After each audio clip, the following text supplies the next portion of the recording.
If you have a child in Finland, you are guaranteed up to 3 years of paid family leave.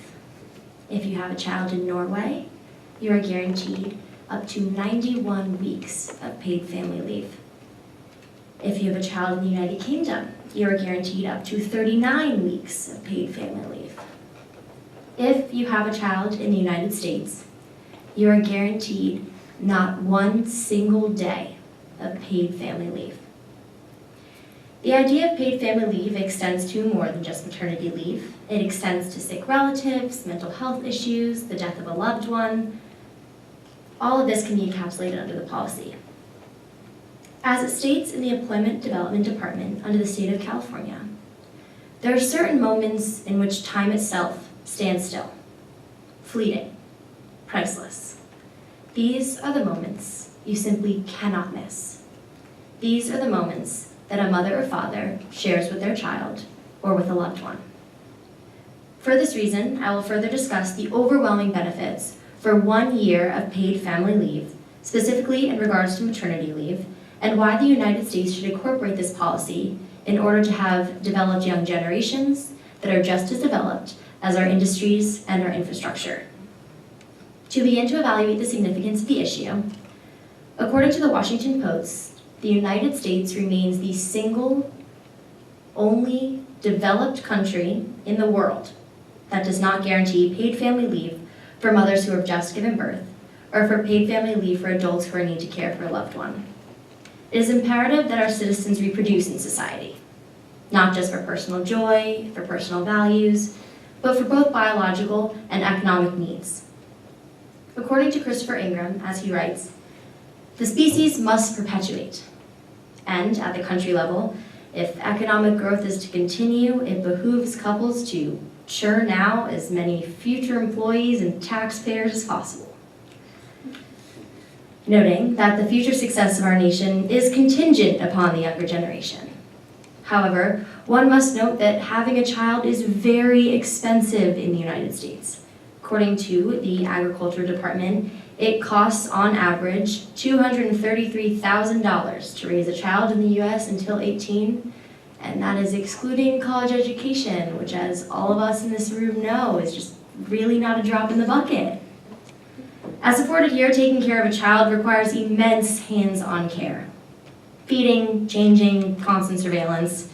According to MarketWatch, in fact, the American Time Use Survey shows that, on average, parents with a child under the age of 18 spend about an hour and a half on day on domestic child care responsibilities. That means that a parent must dedicate a lot of their time and effort to their child, both infants and adolescents, a task made more challenging when they have a full-time job. If they're not getting paid for their time off of work, then they're less likely to take it, and therefore affecting the development of the younger generation. To add to that, according to MarketWatch, the U.S. Department of Health and Family Services deems child care affordable if no more than 10% of a family's income is spent on it.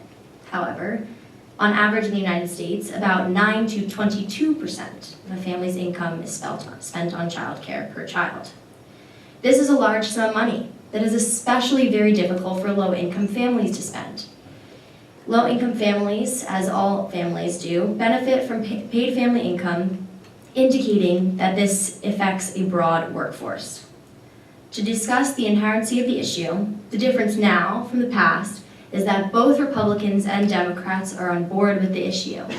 Yes, both Democrats and Republicans are on board with an issue. There's a large majority of the country that supports this idea, which is represented in their representatives. Americans seem to overwhelmingly support paid family leave by 85%, according to the New York Times. Heading in a positive direction, multiple senators and multiple representatives have developed a plan of 12 weeks of paid family leave at 66% of their incomes. This would cover roughly 60% of the workforce, and this shows it's a step in the right direction, but not quite good enough. There's still work to be made.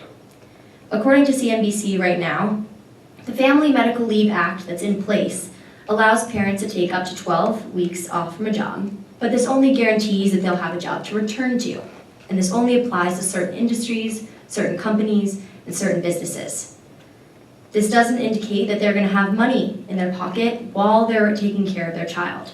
showing the current limitations. As stated before, the United States is the only developed country that does not provide the service of paid family leave to their citizens. This is not only a flaw in our policy, but a flaw on our attention to our values as a nation, founded on family, generosity, and caring for others.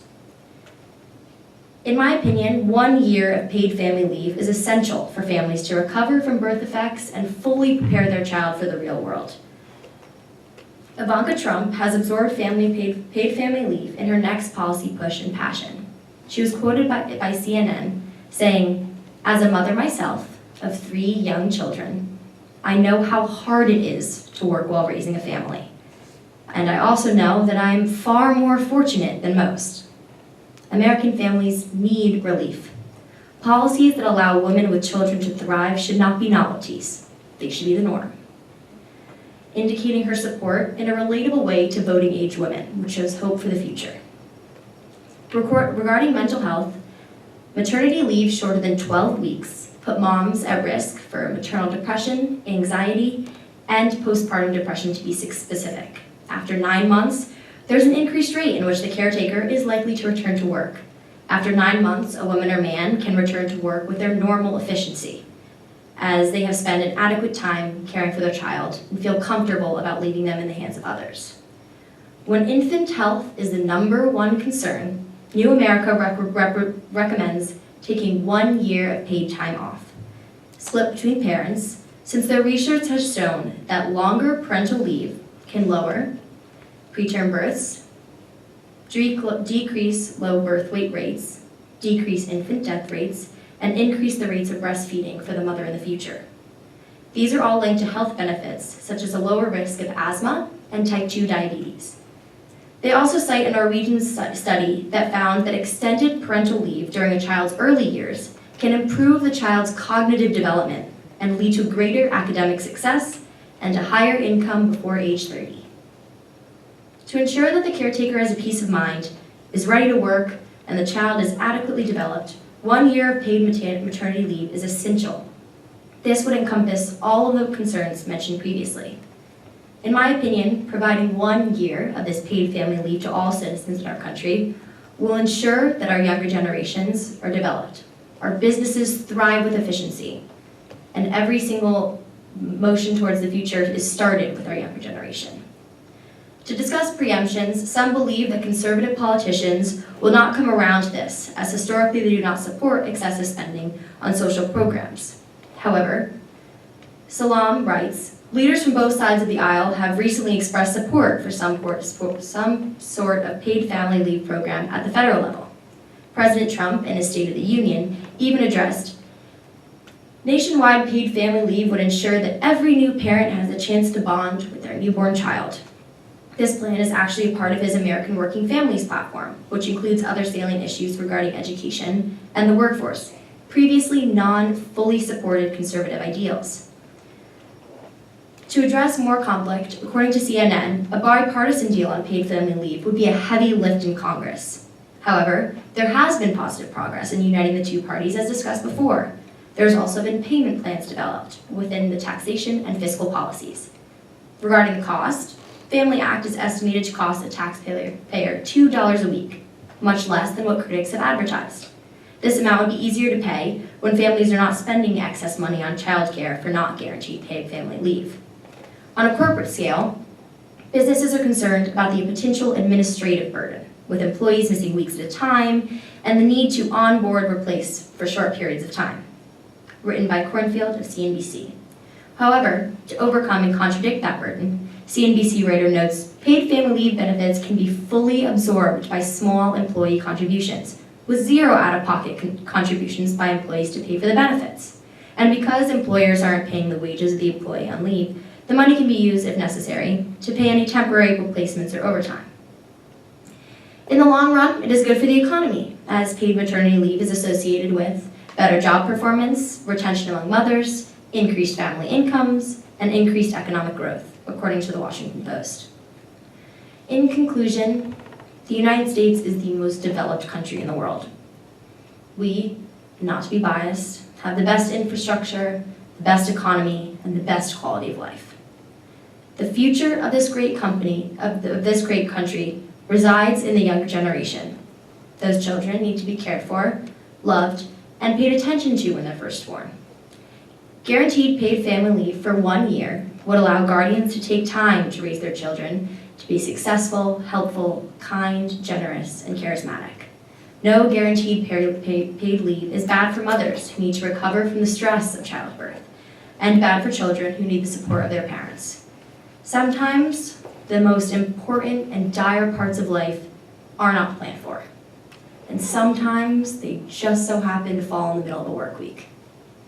As objectively the greatest country in the world, we should allow our employees to take time when absolutely necessary to aid for their loved ones and family, as family has been a foundation of this country since the very beginning. The United States needs to be more progressive in their policies. With bipartisan efforts, we are heading in the direction to paid family leave. Thank you.